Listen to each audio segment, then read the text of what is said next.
கர்த்தருடைய நாமத்துக்கு ஸ்தோத்திரம் உண்டாவதாக. நாம் மறுரூபம் ஆவதற்கு ஒரு நிமிஷம் ஒரு நொடி போதும். அவ்வளோ சீக்கிரத்தில் நாம் மறுரூபமாக்கப்படுவோம்.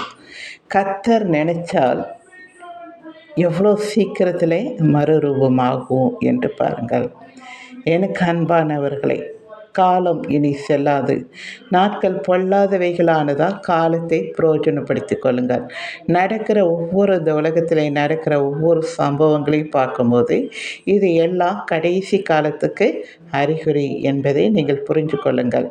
பல இடங்களிலே பூகம்பம் வருகிறது, கொள்ளை நோய்கள், யுத்த செய்திகளை கேள்விப்பட்டு கொண்டே இருக்கிறீர்கள்.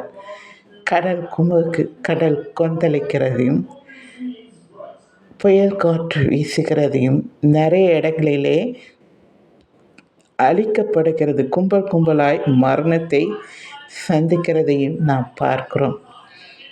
கிறிஸ்தவர்கள் கொல்லப்பட்டு கொண்டே இருக்கிறார்கள், அடிக்கப்படுகிறார்கள், துன்பப்படுகிறார்கள். இது எல்லாமே ஆண்டவர் சொன்ன ஒவ்வொரு காரியங்களும் நடந்து கொண்டே இருக்கிறது. இப்பொழுது கடைசி காலம் என்று சொல்லுகிற இது எல்லாம் உலகம் எங்கும் பரவும் போது அவருடைய முடிவு வருமா?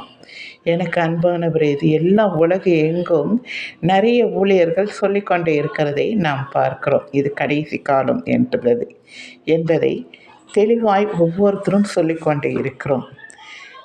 நாங்கள் ஏன் சொல்லுகிறோம் என்றால், நீங்கள் மனம் திரும்புங்கள்.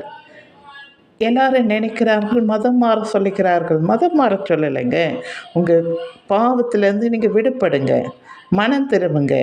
கிறிஸ்துவை ஏற்றுக்கொண்டால் அவர் இரத்தத்தினாலே நீங்கள் உங்கள் பாவங்கள் கழுவப்படும் போது நீங்கள் பரலோக ராஜ்யத்தை சுதந்திரிப்பீர்கள். கிறிஸ்துவை ஏற்றுக்கொண்டு அவரை விசுவாசிக்கும் பொழுது, அதாவது நான் ஒரு பாவி என்பதை நீங்கள் தேவனிடம் அறிக்கை செய்யும் பொழுது ஆண்டவர் முற்றிலுமாய் உங்கள் பாவங்களை கழுவி சுத்தப்படுத்துகிறார்.